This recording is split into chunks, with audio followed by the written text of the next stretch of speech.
Good morning, good afternoon, good evening, however you're watching, wherever you're watching, however you listen, wherever you listen. It's the Bet Online Salute to Troy podcast, and the tripod is back. The bearded bandits are here. I told you guys Jamal would not have a beard the next time you see him. If you guys saw me yesterday, I'll tell you, I just shaved yesterday. You know, it was getting a little gnarly on Sunday. I think, you know what I think it is? I think, Jamal, it's the itch that gets you. Once you get past it's totally the itch that gets me. I'll tell you, it also, like, when it gets a little, like, scratchy, like, above the corner of my lip, like, I don't enjoy food as much. I can't sleep as well. You know, I got to get rid of it, you know? I got to power through. There's, like, a 5-day period where if I can power through, then, you know, I mean, I'm rolling deep, but I got to power through. Once you get past that stage, it's all good. It's all good. You just got to get past that stage. There we go. Anyway, how are you doing, Jamal? Doing well, gentlemen. Great to see you guys as always. Excited to talk Trojan ball. I mean, my God, here we are, August 12th. I mean, 3 weeks away. 3 weeks away from actual football. I can't believe it. My man, Right Eye, how are you doing? Doing good. We survived another earthquake today, so that was yeah. I meant to start the show. Nice, we're here. Yeah, That was about as long as it too. So, but yeah, all good. Good to be with you guys. How was it? You were closest, Ryan, to the epicenter. You know, so how was it? You know, what'd you think? Yeah, I was like 2 miles from the epicenter, so wow. It was definitely I think it was only a 4.7, but it feels much bigger when you're on top of it. So it was the biggest one I felt. Only no real damage. A few things fell off the shelves, but luckily nothing more than that. But yeah, it's definitely the biggest one I felt in the 17 years I've lived here or whatever. Wow. Hey, Ryan, nothing beats 93. 94, bro. 94 Northridge. 94. Nothing beats 94. Nothing beats 94, man. What a year, huh? 94. I mean, year of OJ trial and the earthquake. My God. I mean, it was quite the year. 94 was. 94 I was in the car. I was driving to lunch, you know, and my car started bopping up and down, and there was a big rig behind me. So I thought it was like the vibration from the big rig, and I'm like, what's going on over here? And then I was stopped at a red light, and then then I started getting all these messages about the earthquake. I was like, man, that was an earthquake. Holy cow. Are you saying today you were doing that? Today. Oh, I was like, you weren't old enough to be driving in 94. No. I mean, Ryan, I was 10. You're not that old. Which in, for an Indian, you start, kind of steering around 7, so you start practicing on that auto rickshaw, so it's plausible. Good point. That's true. The receiving messages gave it away. There was the. Yeah. No, but in the car, it was just like bopping up and down. I'm like, what's going on? Is it like the vibration from this big rig? What's going on? And then it was, wow. I've never been in a car before during an earthquake. So first time. Yeah. Were you in El Segundo while you were driving? El Segundo. Right, right there. Yeah, El It Segundo was weird, Boulevard. though. They said that they didn't feel it in West Covina. So that's weird. Like, I wonder, like, the disbursement. That's going to make me going down a hole, and we don't have time for that. So I'll start talking about disbursement, the epicenter, how does it disperse? The football gods found out USC's only ranked 23rd and had something to say today. That's essentially what happened. That's definitely what we're going to talk about today. They finally put numbers. They put numbers in front of the logos today, and the media has gone wild now that they put numbers in front of the logo. I have one gripe about it, and it doesn't make sense to me, but it'll make sense to everybody else. But other than that, before we jump into that, we just got, right before we logged on, we got a tweet. Kendarius Reddick out of Thomasville. Let me pull it up. Yep, Thomasville, Georgia. Class of 2025 safety, 5'11", 175 pounds. He rang the bell today. He's going to be a Trojan in the summer. Just got to get into December. He's going to be a safety. I will tell you this, watching this film, he can return kicks. So maybe that's why they bought him. 24/7 said that the best thing for him is to be a special teams contributor, which is weird. I don't know why they did this, and we'll never know why they did this. But if it's to take the load off a branch, to bring in a punt returner, they did a pretty good job. Like this dude could take back some kicks. He's okay on defense from what I saw, but it's more depth. 4-star. We got to be moving up in the rankings now, but it's another dude out of Georgia. You guys got any comment on it, Ryan? What do you think? real quick. Yeah, I mean, it just happened. So kind of diving more into them. It's always, I don't want to say frustrating. Everyone's doing the best they can, but all the sites are so different in like measurables. So like On Three has him at 6'1", 185. So that's like a much bigger size for safety. For me, I see it more as, they lost Hylton Stubbs. This is a replacement at safety where they lost one. They pick up another. He was committed to Auburn in February, flipped to UCF, and now flipped to USC. So we'll see how committed he truly is. But like we've been saying, an August commit, I think, speaks a lot more volume than a February or March commit. And we know his staff has been hitting the SEC country, Georgia, hard, and he is a Georgia kid. So, like you said, I think could be a good return specialist. I want to dive into more seeing his skills at as an actual safety. Obviously, since he's been committed to Auburn and USCF, I didn't really look a ton into him. So a little more of that. But hey, another commit, and we'll see how long he stays committed or if he signs the line in December. But yeah, 6'1", 185 sounds a lot better than 5'10", 170. So we'll see what the truth is. Man, you got anything on it? No, I think Ryan said it best. Yeah, that was kind of the first thing that came to my mind, right? Is kind of the musical chairs with Stubbs, so a little bit of reinforcement there for sure. And yeah, I mean, it also seems to be really interesting. We've talked a lot in the offseason about USC's ability to go pluck kids out of the state of Georgia. And then there also seems to be kind of a pattern emerging with these flips from Auburn, so I don't know like what exactly is sort of happening, but there's sort of they say, one is an event, 2 is a trend, and then 3 is kind of a pattern. And it sounds like, a pattern seems to be emerging here where we're able to kind of flip guys from Auburn. So I don't know if it's something in particular we're doing from a recruiting standpoint. It's a strategy, it's a location, it's a type of engagement, but it is kind of interesting, just kind of the location of it. But agree with you, feels like it's a depth piece, and it'd be great to, again, kind of fortify having another returner back there on kickoffs in particular. And, you give Branch a blow on the punt return. So, I think more to come, but hey, anytime you can add somebody, it's always a good thing. Yeah, before we jump too deep into rankings, I just want to let you know Marcus Betts, first day back, 2 for 4 with a home run. Just let you guys know that he's not missing a beat. Mookie. Yeah, Mookie. Yep. Me and Will were at the Dodger game last week, Fred. And it was against the Phillies. It was it felt like it was the Dodgers B lineup out there. There was no Mookie, no Muncy. It was it was tough. They're all coming back. So yeah, they've been banged up. But totally. They get healthy in September. They're fine. Yeah, I mean, they've been so banged up, and they're still 30 games over 500. So yeah, they're 20 over 500. And they're tied. One game out of the best record in baseball. They're tied. They tied it yesterday. They tied it yesterday. Okay. Yeah. So that's pretty good. And people are considering them to be playing bad right now. So what's going to happen when they play decent? Decent, the World Series champion. I gotta send you, before we jump into the rankings, Coach, I gotta send you both a picture of my buddy Ash, who's obviously a huge Trojan lifer, but he's also a huge Oakland A's fan. And obviously with the Oakland A's moving to Las Vegas, this is it, right? I mean, we're in kind of the last 45, 50 days. He refuses to go to any of the home games, obviously, in terms of kind of boycott with ownership. So he's going to all the road games. He was actually in Toronto this weekend, and there's a hotel in the stadium. Yeah, so he's staying in the hotel, and like outside of his bed is like the view of the game. So I got to send you guys that photo. He's actually staying there. He's staying there. Yeah. He's staying there. Yeah, he was there for the whole weekend series. It was Friday, Saturday, Sunday. So I got to send you guys that couple photos. That's incredible. Ash has to have at least 1 million frequent flyer miles. Ashton just let me host some flyer miles. Totally. Flies to every SC game, flies to every A's game. We calculated it. So you know how like USC Psycho, right? His streak is every game since 92, I believe. Something like that. Every game, consecutive game streak. Ash, it's not a consecutive game streak, but Ash has been to every home game since 02. So if we've got USC Psycho, I joke with him, his Twitter handle should be USC Socio. He's not quite psychopath, but he's a sociopath. Yeah. So there we go. USC Socio, There we go. Definitely. Soon to be guest of the show. Yeah. USC Socio. Yep. So moving forward, like I said earlier, they put numbers in front of the logos today, got the media going crazy.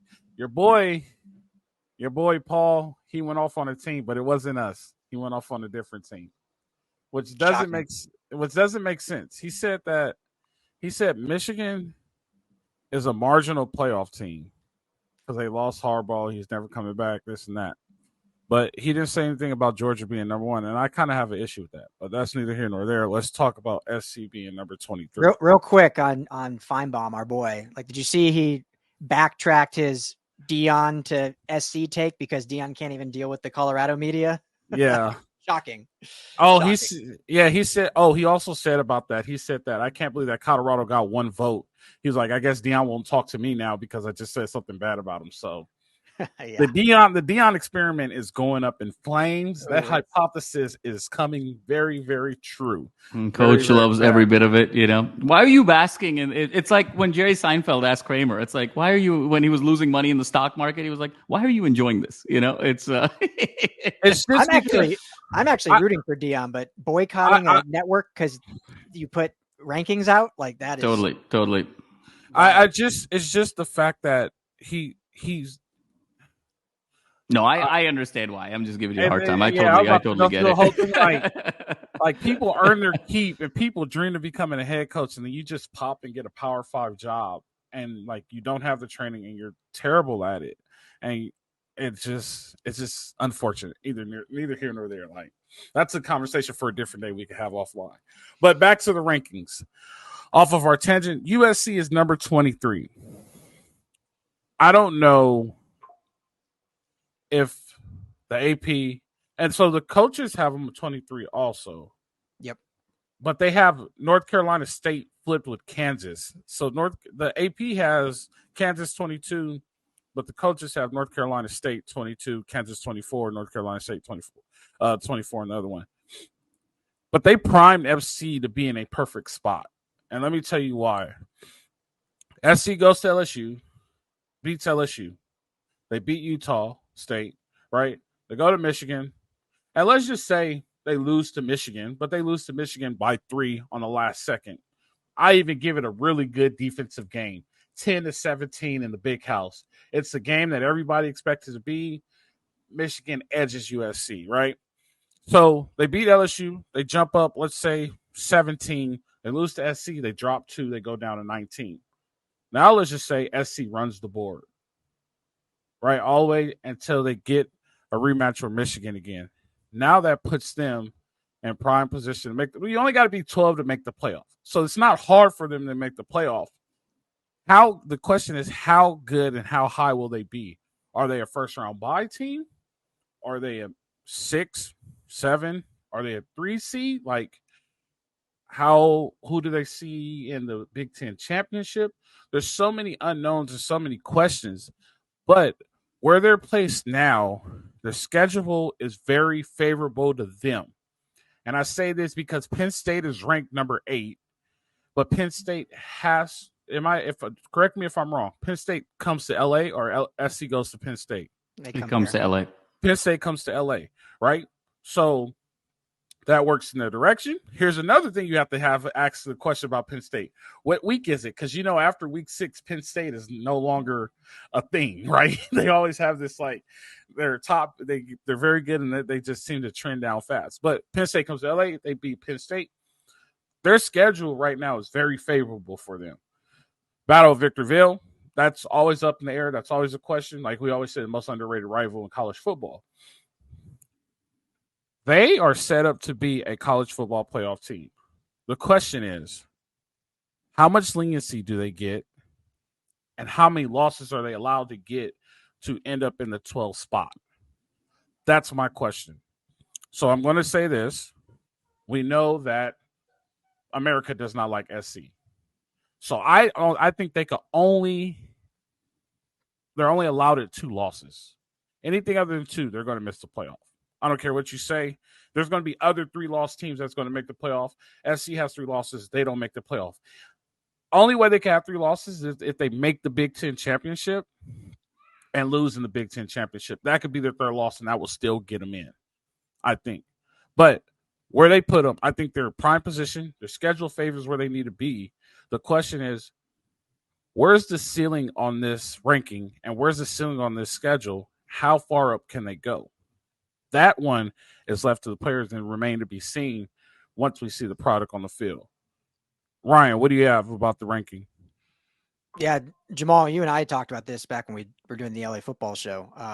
Like, I love these rankings for content. Like, it's fun, but I hate preseason rankings for actual meaning, because human nature is always going to compare to what these rankings are, even though they mean nothing. There's no games played, but people will always, in the committee, will always look back to like, oh, SC played 4 teams in the top 15, which I think bodes well for SC. But in reality, it means nothing, because those teams could be, 3 lost teams come the time the college football committee actually starts making their own rankings. So it's fun for content, fun for fodder. I hate it for actual analysis, just because I don't think it provides a whole lot. That being said, this is a show on USC, so we'll obviously analyze the best we can. And I think SC is in a great spot at 23. I think it's a fair spot. Could I, based on what we believe they've done this offseason, put them a little higher? Sure. But I think 23 is very fair based on how our last season ended, and based on the unknowns going into this year, specifically at quarterback. And then, like you said, Coach, I think it's in a real formidable spot based on their schedule, because they play 4 top 15 teams entering the season. So you win even 2 of those 4. That looks pretty good, considering the lowest seed is a 13, the highest seed is a 7. And I believe, though, 2 are on the road, 2 are at home. Or 3 or 1. Yeah, depending neutral, on how you consider 1 on the LSU. road. Yeah. 2 at home. So, as long as you kind of split those, or if you can win 3 and 1, then they're in a real good spot heading into kind of that down stretch, where then they have, well, obviously Notre Dame is part of that down stretch, where they have UCLA, Notre Dame, to kind of end the season, and Washington right before that. So, I think it's a good spot. It makes a lot of fun kind of seeing where these teams stack up heading into the year. Man, go ahead. Yeah, no, I totally agree with Ryan. This is sort of a walk down memory lane of a conversation we had, about a year ago. I'm a huge proponent of not having any preseason rankings and your first ranking come out week 5. Your first ranking should come out October 1st, where you've got at least 4 to 5 games body of work, and then you come out with your top 25. I mean, wouldn't that be something where you've actually sort of earned your ranking, to that point? So putting that aside, I mean, if we just sort of take these rankings at face value, I agree. I think USC's in a really nice spot here for 3 reasons. I think number one, being at number 23, you are flying under the radar a little bit, right? I mean, there isn't that pressure of being a preseason top 5 team, a preseason top 10 team. You can sort of fly under the radar a bit, and also sort of grow into the team that you need to be in season. So I think that's, job number one, I think in SC's favor. Number 2, like Ryan talked about, I mean, if you look again, these rankings at face value, USC plays the number 7 team, the number 8 team, the number 9 team, and the number 13 team, right? And so you have now the opportunity, you have the platform to sort of move up. And if you can go 2-2 in those games and run the table in the other games, you're right there. You're going to be a playoff team, and so that's probably how you kind of have to almost think about the season here. How do they do in the other 8? And then how do they kind of do in the big 4? And I think even before these rankings came out, we thought those 4 games were going to be their big games, LSU, Penn State, Notre Dame, et cetera, as kind of the big games, Michigan, as what was going to sort of define the season. And then number 3, because you have 4 games, you have a margin for error, right? You don't have to go 4-0. If you go 2-2 and you take care of your business elsewhere, you're in a really good position. So I think for all of those reasons, I think they're in a really good situation. Obviously, I think for the folks that are really upset about the preseason 23, really the 2 biggest factors that go into a preseason ranking is how you finished last year, and then what the perception is of your incoming recruiting class, not your 25 class. What does the 24 roster look like? And so I think based on those 2 things, I think 23 is right about correct, because it was a team that finished 8-5 and lost the Heisman Trophy winner. Obviously, Miller Moss had that decorated debut, the 6 touchdowns in the Holiday Bowl. But if you really sort of break it down position by position, there's just a lot of question marks. I think we believe this team is going to far exceed expectations to what the national media thinks. But look, we've seen with Miller Moss, does it translate over a whole season? We saw Slovis blow up his first game. We saw JT Daniels blow up his first game. We saw Jackson Dart blow up his first game. None of those careers panned out the way we thought. So question 1 is, does Miller Moss's career sort of take on the trajectory of that first game? Question 2, wide receiver, unit is absolutely loaded, but heavily inexperienced. So who's going to step up? Who's going to be wide receiver 1? Who's going to be wide receiver 2? Same thing a little bit with the running back position. Obviously deep, talented. Are they going to step up? What does the offensive line look like? Obviously some folks on the freaks list, but again, unproven. And then you flip it to the other side of the ball. Danton Lynn coming in, all of the 1,400 pounds in the offseason, but we haven't seen anything on the field yet. So given the basically questions at every position group, kind of from a zoomed out perspective, combined with the fact that it was an 8-5 finish and you're losing the Heisman Trophy winner, I think 23 is about right. But I think it's the perfect situation for Lincoln Riley to be able to fly under the radar at the beginning of year 3 and then have the platform and the margin for error to be able to finish in that top 12. Jamal, if that's the case, then shouldn't they be 14 or 12 or 15 or 13? If what is the case? If they lost the Heisman Trophy winner, they went 7-5, right? They got a new quarterback coming back who's been in the system for a long time, and now this is his first year starting. He made his debut in the bowl game, right? Shouldn't they be 12, 13, 14, 15? Coach, I would argue based on what you just said, they should be unranked. You know, I mean, if you're saying that this is an 8-5 team that lost the best player in college football, and obviously there's a ton of talent all across the position groups, but they're unproven, right? I mean, that actually screams for them to more be unranked than necessarily be in the top 15 or top 10, bro. All right, let me ask you this also. Let me add this. What if I lost 29 people to transfers and only got 9 in the transfer portal, and the rest of the people who came in are just high school kids? You're talking about LSU's roster? Yeah. And lost the Heisman Trophy winner. There's one difference here, Coach. Okay, there's one difference. All right. What's the difference? We're not in the SEC. Okay, that's what. And if that's the reason why, that makes absolute okay. So, and that's what I wrote down next. That's legit what I have next. Yeah. They have the exact same thing as LSU. The only difference is they did better in the portal. They replaced all the people that they lost. Right? We know Brian Kelly's not a portal guy. He went and got 9 guys and they lost 20. Was it 22 or 29, Ryan? We talked about it that one day. I think it was closer to 30. Yeah, I'll double check. Okay. They lost all those guys, right? And they said that it's based off of, you guys going to give me on my SEC rant.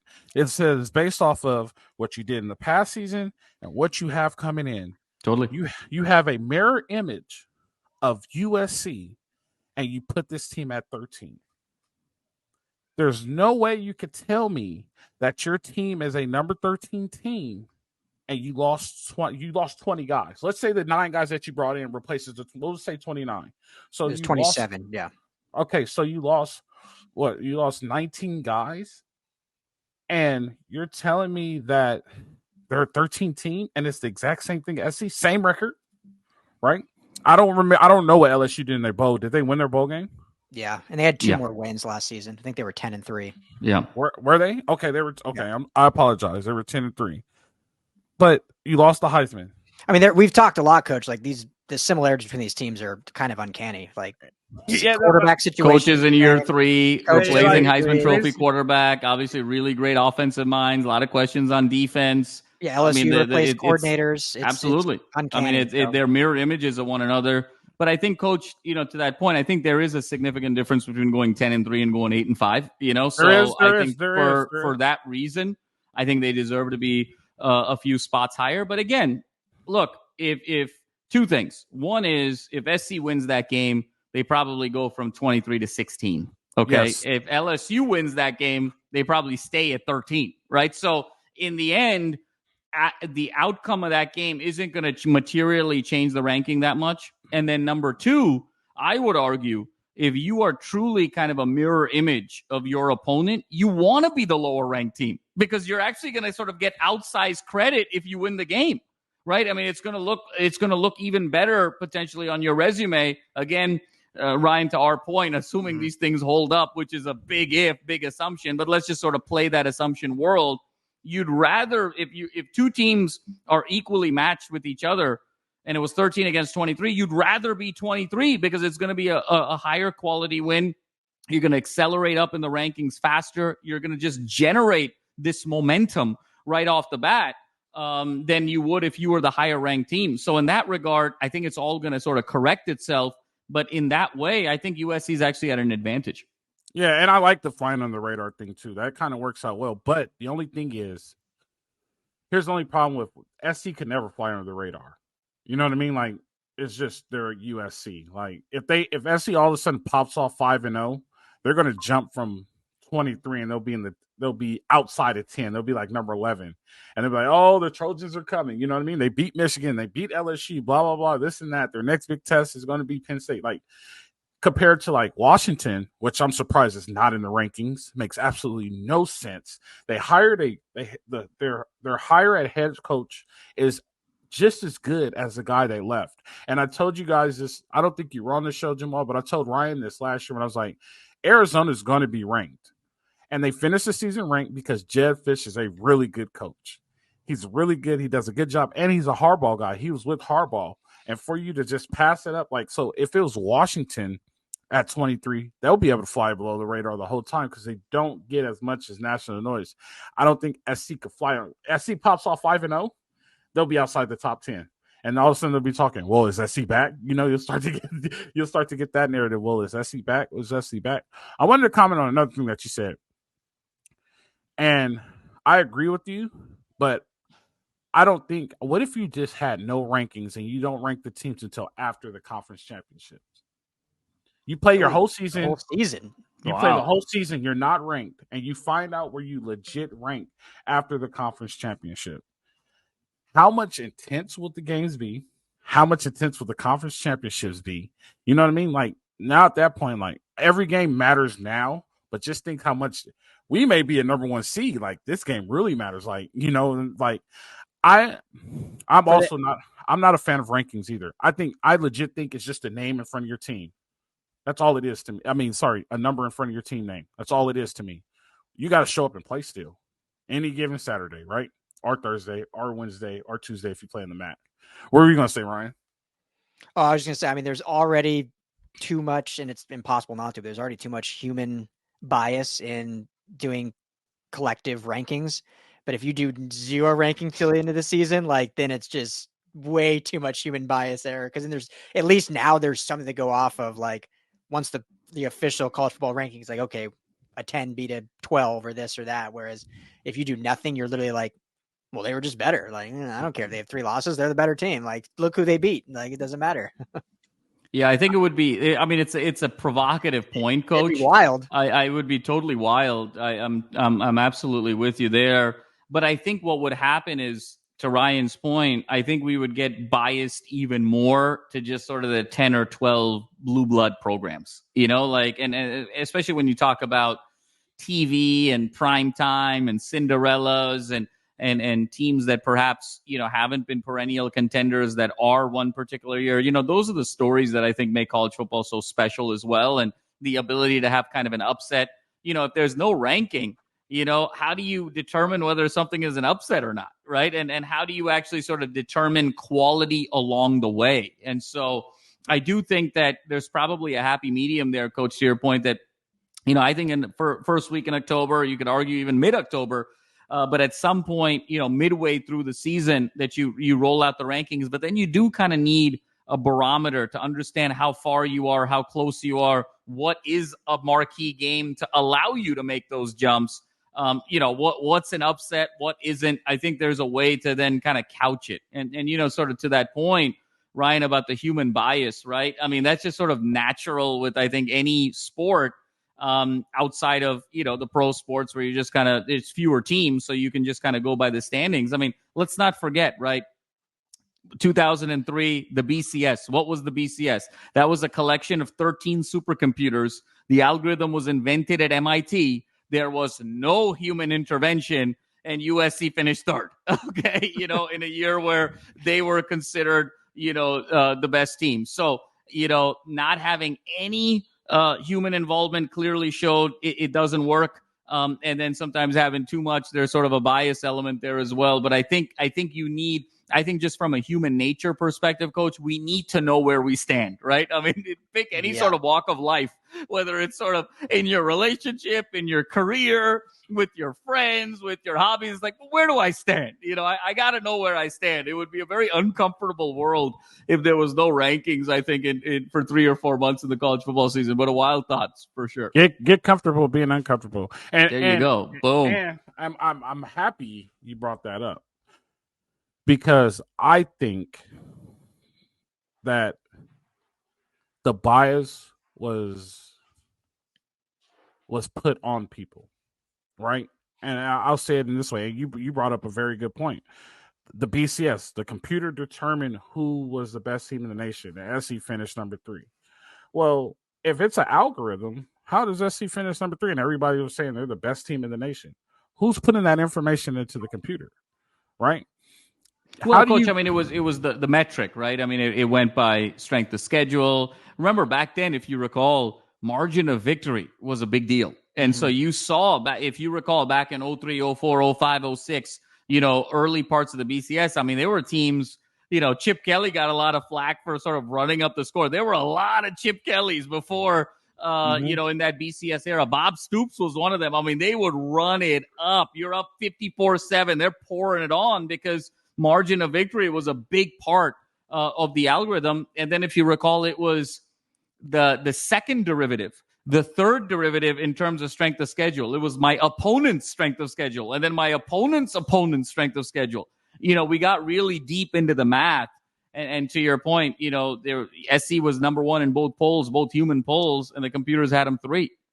Yeah, no, I just think there's a network out there that's been pushing a conference for about 20 years now, and people have kind of bought into it. I'm just saying. And they just kind of bought into it.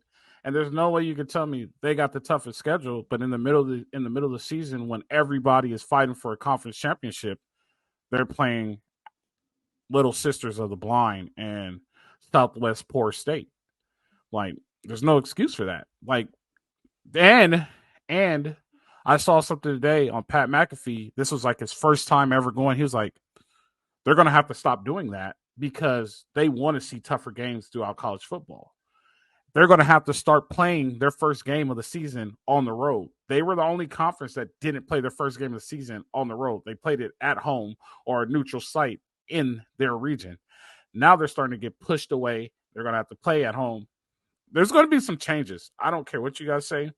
It's going to change. And I think we're starting to see, and we saw the change last year where Florida State should have been in. Alabama gets in. They get dog walked in the Rose Bowl, right? Like, there was a big I don't know about dog walked. I mean, that game was in overtime. I mean, on the last play. Well, the biggest change is the 4 best Pac-12 schools are in the Big Ten now. So there's a lot more. They can't just say they're the best conference when you have a pretty damn good conference across the way. What I mean by dog walk, Jamal, you saw that Michigan was the physical. Michigan won the war and the battle. You know what I mean? It could have been one of those things where Alabama could have won the war and lost the battle. Michigan was physically bigger, physically better, a better team than Alabama. Like, there's no doubting that. Like, that was a legit. Everybody saw it with their own eyes. And I think look at SC. They're in Georgia so heavy right now. And I think they're figuring out to where, like, all right, in order to keep our fan base happy, we have to pull a good percentage out of California, and we got to pull a good percentage out of where we know kids could compete and we could be better in the Big Ten. And I think that's starting to happen too. Look at the 25 class. This is the first out-of-state kid, and the majority of them are in-state, so that's starting to happen too. And maybe there is a good mixture in that, but I think you're thinking 26 class. 25 class has a lot of out-of-state. Oh, 26. I'm sorry, Ryan. You're right. 26, the next class. You're right. 25 is all the Florida and Alabamas, but I think there is a change coming, and the change is good. But the only thing is, it's 12 teams now. You know what I mean? Like, and the biggest thing, like you're worried about, Jamal, is like, oh man, I hope it doesn't turn into college basketball. Like, it doesn't matter about the season. Let's just make it to the tournament and become Mike Izzo, right? We don't care about the Big Ten, but get us in the tournament. We're the best team in the tournament, right? And so that theory could work, but I don't know how good it would be for the product and the brand of college football moving forward.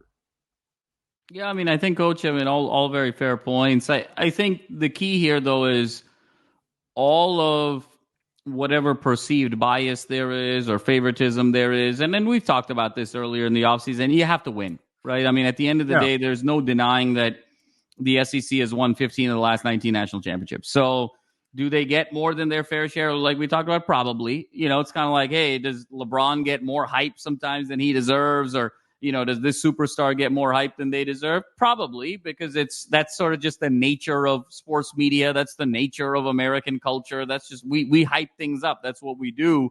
But at the end of the day, they've won. And when the SEC has played other conferences in the national championship game, they have won. I mean, when Florida played Ohio State, they won. When Florida played Oklahoma, they won. When Auburn played Oregon, they won, right? I mean, so, the way to sort of silence the crowd, right, and the critics is you got to win. That's really all that it comes down to. So, I think the SEC is top dog right now, and they deserve to be because they've won all the trophies.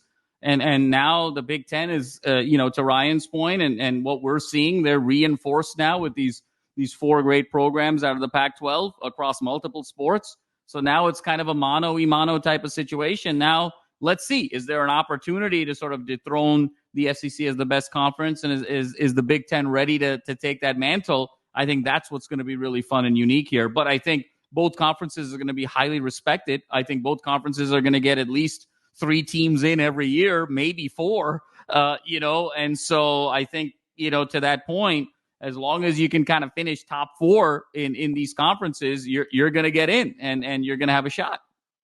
Now, you know what I do think is funny about this year's rankings? This is the funniest thing to me.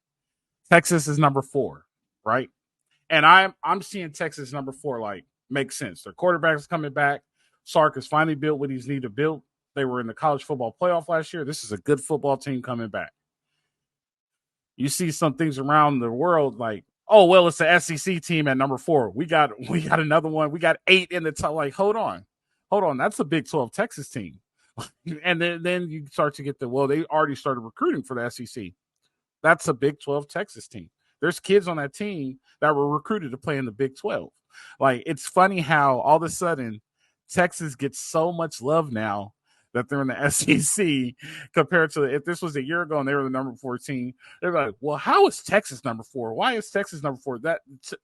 You don't have to comment on it. I just think that's a really funny thing to me, like how all of a sudden a flip of a conference just changes the whole Coach, perspective of Texas. Fair, and the Ryan they deserve to be there, though. They were in the playoff last year, so yeah, I think the fact that they were in the playoff, I would say Texas is number 4.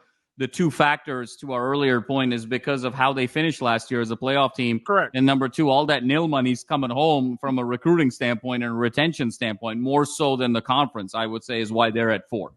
You think so? No. I guess what I'm saying is like the flack they would have gotten. I do think they deserve to be there 100%. And I'm Sark's biggest fan. Like I love what Sark is doing. I'm happy for him and where he is. I'm just saying, like, if this was a year ago and they were 4, they would have got so much flack and so many people would have given them such a hard time. But now this year, they're in the circle now, so it's all good because they're a part of the conference and it's one of the 8 teams in the top 10 or whatever. So to me, that I just think that's so funny how it all worked out now. I do think they deserve to be there. I'm not saying that's so like that's the only reason. That's all I'm saying. I just think that's really funny. That's hilarious to me. It's what it is. It is what it is. I just think it's really funny. Reaction. I just want to talk about one team and talk about flying under the radar. And I don't know where they came from. We didn't pay attention to them last year. They're number 11, Missouri. Missouri is number 11 in the nation. They got one of the top receiving cores. They got some pro prospects. What happened in Columbia? Like, where did this come from? Like, are they're no longer below the radar now? They're a bleep in the FTC control room, and people know who they are. This Missouri thing is crazy. Maybe this is the trajectory. But I don't know if it can happen though, just because it's SC, just because of the name. But you think this is the trajectory, Jamal, that you were talking about earlier, that they need to go about the same way as Missouri? No, Coach. I mean, I think Missouri had a phenomenal year last year, right? That people had sort of forgotten about. 11-win team, I mean, incredible season. Went through kind of the SEC right, the recruiting rankings, the roster rankings had them the number 2 wide receiving core in the country this year behind Ohio State, I believe. Yeah. So there's a lot to be excited about. Their quarterback is, I think, some tremendous odds. There's a tremendous value bet there for him to try and win the Heisman. No question about it. I was talking about that with Will offline. I think that the playoff system benefits programs like Missouri. Like when you have a year where you could finish top 4 in the SEC and now you get into the dance and you have an opportunity to win it all. Whereas in the prior system, you could have a great year, kind of get a nice, at-large bid, a New Year's Six game, have a nice kind of Cotton Bowl season. Ole Miss was kind of in that category a couple years ago as well.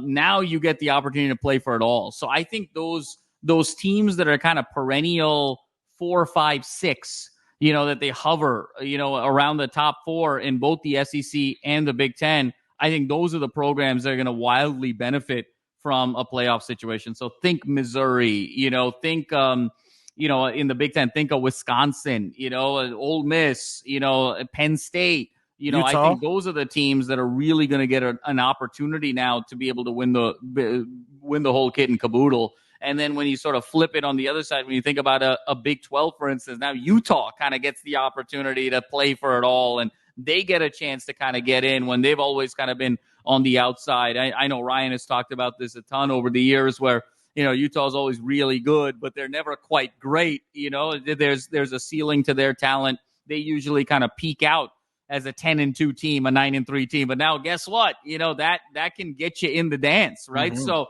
it's those teams, those perennial teams that kind of finish anywhere between 7 and 15 now, they get a shot, to be able to make a ton of noise. So that's the piece that I think is really exciting. I think the teams that are sort of perennial top 4, top 6, they're almost penalized because they got to win an extra game. So they're going to not be that thrilled with this, but it's that next tier from 7 to 15, the floodgates have really opened, and I think it's going to bring more fans to college football in a very unique way. It's unfortunate. Oregon, number 3, we're going to have the Joey Harrington season all over again. That was a pretty good season, Coach. I mean, they went 12-1 that year. They won the Fiesta Bowl. That's all right. They didn't do enough. They finished number 2 that year. That was the year that Nebraska got into the dance, with Eric Crouch. And after losing, I believe the score was 62-36 to Colorado in the Big 12 championship game. Nebraska lost. They still got in and played that decorated Miami team. Everybody wanted it to be Miami and Oregon. And I think Miami was up 34-0 at halftime of that game. So here's the whole deal, though. Oregon was supposed to go the whole thing, and they didn't go. There's another example of Oregon being, what did I call them? Glorified losers or something. I have one question, Coach, as we wrap up the show here. I got one question for you. Where do you think, and this is also a question for Ryan, because I want to know, from the inner, but then the outer perspective as well. What do you think, and maybe let's open this up to our viewers as well. Who does Roe have a bigger bias against? Is it the SEC or is it Oregon? I can tell Coach, you Oregon. I'll allow Oregon. you to answer first, Oregon. And then Ryan gets to answer. Okay, it's Oregon, and a lot of people say they don't understand why I hate Oregon so much. So I'll tell you guys, I don't hate Oregon.